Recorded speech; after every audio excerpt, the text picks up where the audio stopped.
Howdy, everybody. Welcome. It's April 16th, 2024.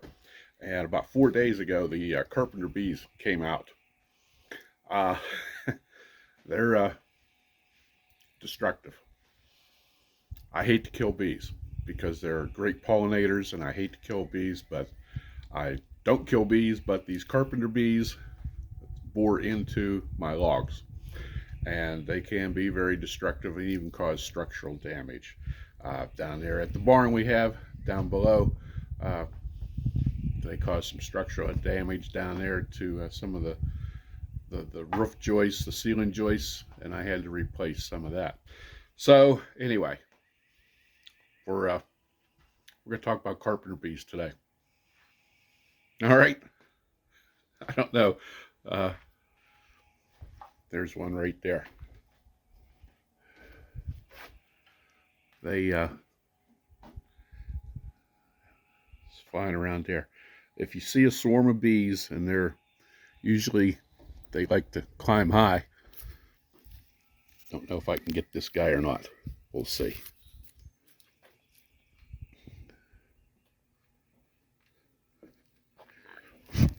Missed him. Missed him again. They move around pretty fast. Anyway, there's another one coming. Dang, I'm not a very good shot here this morning. Yesterday, they like to hang around up there, and up in there, there's a bunch of them flying over there, if you can see that.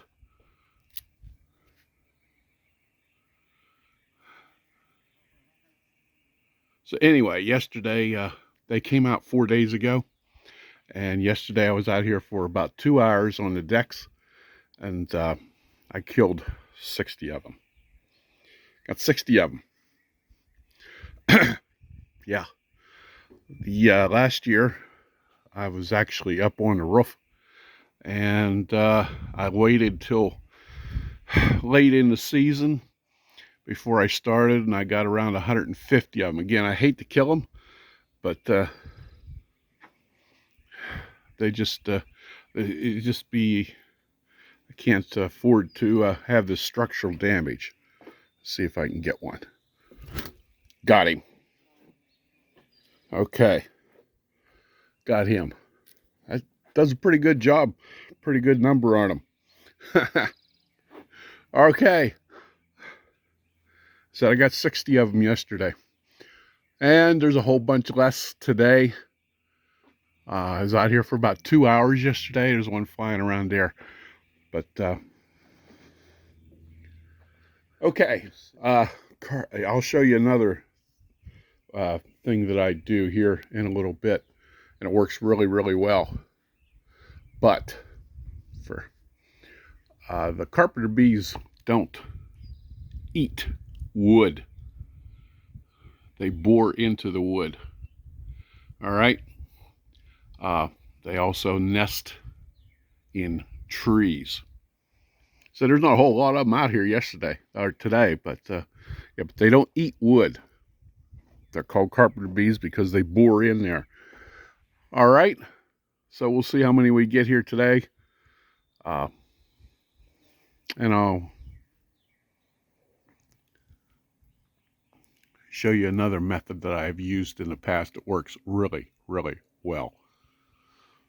Okay, here's another thing.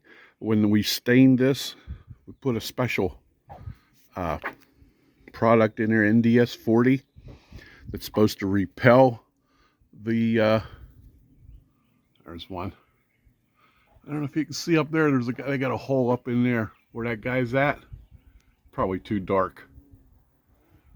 Anyway, but yeah, I put that NDS stuff in that stain.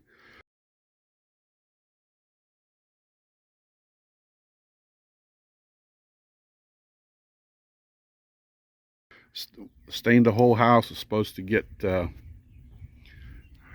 keep the pests away. Well, it may work for some other pests, but for Carpenter Bees, it doesn't work. it didn't keep them away. All right, there's a guy.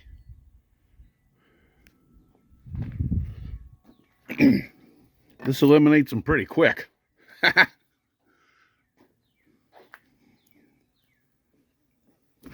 Got that one. Yeah. Okay. Wonderful. We'll be back with more.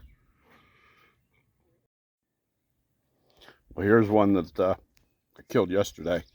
And the difference between the bumblebees and the carpenter bees, these carpenter bees have a black abdomen on them and no hair. The bumblebees have hair on their abdomen, and they're brightly colored. Often have a band around there. All right. Here's a picture of the difference between a carpenter bee and a bumblebee.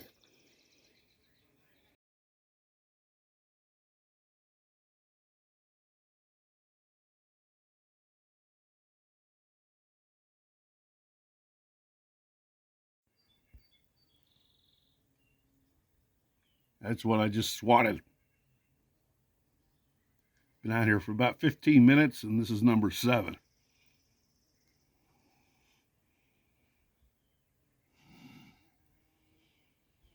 Okay. Sometimes they get back up. Sometimes when you hit them, you knock their abdomen off. Depends on how you hit them. But it's pretty good size. They're not aggressive. The females will sting if you get near their nests and handle them. The males will not sting, but I don't know how to tell the difference between a male and a female. Okay. Okay, you see that trap up there? A couple years ago, I bought several of them, rather high priced. I think it was $50 for 2 of them. I know there's a lot of different types of traps out there. Over 2 years, I've only caught maybe 10 or 12 bees in that trap. They are, and I had another one hanging on the other side of the house here in the front, but it didn't catch hardly any at all. Anyway, I don't think they are worth the money. No. Okay? That was the roof I was on last year. I may get up there again later on this afternoon. I don't know. I've got about 12 bees caught already today. There's only about 15 bees left in the entire place buzzing around. So anyway, I wanted to show you this. This is the hole they make, and they make it into, sometimes they'll bore underneath these things, and this is kind of a rare one, and I know you're not going to be able to see down in that hole very well. I'm sorry about that, but it's almost a perfectly round hole, and they bore down in for about 1 inch, and then they'll tunnel back in, and that's where they lay their eggs, back in here. So a dust, get a puffer dust, and I'll show you the one I have here in a little bit. That dust I have works fantastic if you know where the holes are. You'll often see wood shavings. I said the carpenter bees don't eat the wood, they just bore in here. But that's what their hole looks like. Maybe you can see that. Okay. All right. So the traps don't work. The badminton tennis racket works very well. And this dust I'm going to show you works very, very well too, if you can get to the holes. Okay, there's a couple holes. That's from last year. The carpenter bees attacked. There's another hole. Whoa, another hole right there. The carpenter bees attacked my garage last year. The year before, they did not bother it, but again, it was stained. So, what do I do in these cases? Let me show you this pretty handy dandy little thing here. All right, and they've got holes all through there. And I've got a duster. All right, and this little, the yellow tip comes off of there. You fill this with the dust, and there's some extensions. Let me show you the extensions so you can get up in there. And there's some more holes up in here. Okay. Uh-oh, wrong way. Yeah, there we go. There's some more holes up in there. Another hole there. Okay, and they go in there, and that's where they make their nests. I haven't seen hardly any bees here on the garage this year. And I've only got about 10 buzzing around the house right now. But here, this is a handy dandy little thing. And got this. This was made by Advantage Products. She got it on Amazon. It was quite expensive.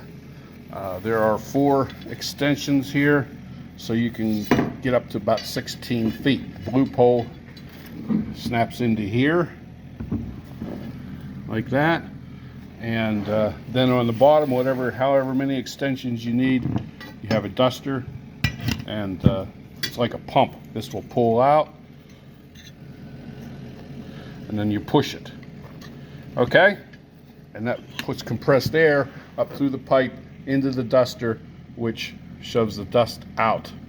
All right, this also has a handy dandy little thing here, an adapter that you can use for spray cans if you want to get up and spray. So it's I've never used this, but if you want to get up and spray a nest or something of other bees or whatever under your eaves, this is the way to go.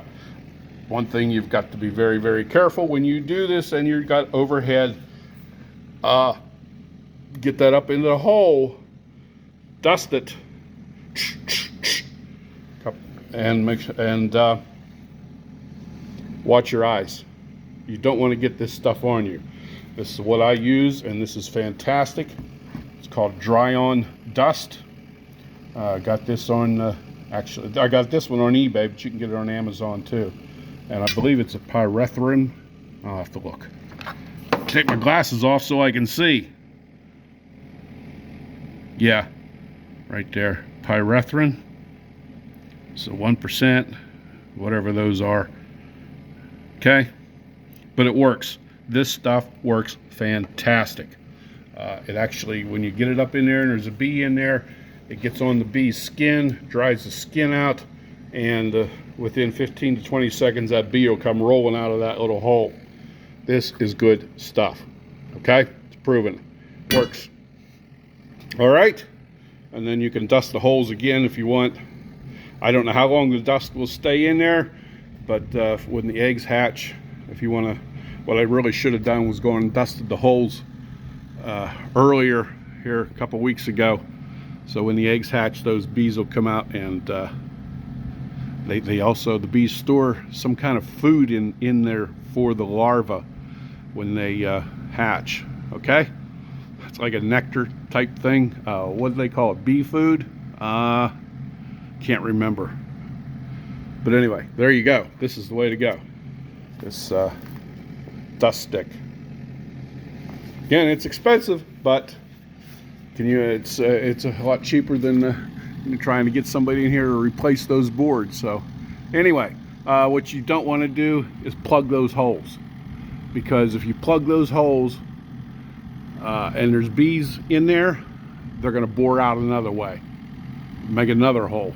So make sure your nests, your holes are empty, no bees in there before you plug them holes, and you can plug them with a little dowel stick or some wood putty or something.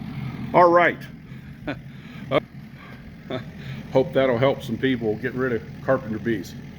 They're a pest, and like I said, I hate to kill bees. They're great pollinators. I just hate to do it, but I can't have them boring holes in my house and garage. All right, thank you. Look at this guy. There's a hole right there. Let's see if he goes in. It's raining out. Yeah. How about that? Okay. See this shavings here? The wood shavings. So we're going to try to get him. Okay, we'll see what happens. It's pretty neat. I got my duster. All right. Oh, I gotta find the hole here. Here's the hole. And we'll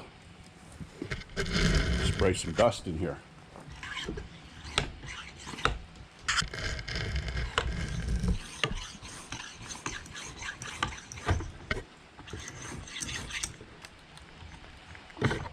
Okay, we'll see what happens.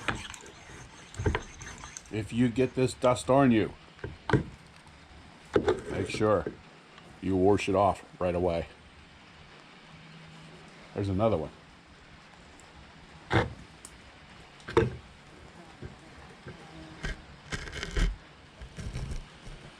Here he comes. There he is. He's all dusted up. Did you see that? It was all white. He's dead. Okay. How about that? They like to bore holes up underneath these things. Okay. That's another one. Another one bites the dust. Ha! The dust. Ha! Ha! How about that? A little pun on words. Okay. There you go. Here's one coming in. They're not aggressive. See if he goes up in that hole. He might not, since it's dusted. If he does, he's going to get that dust all over him. And good night, Irene.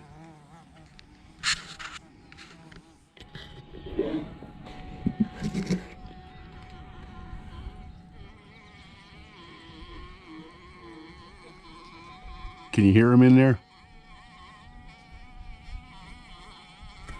Uh-oh.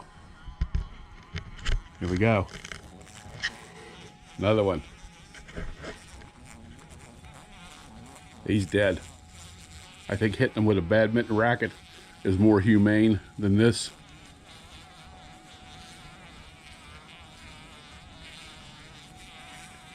I think so.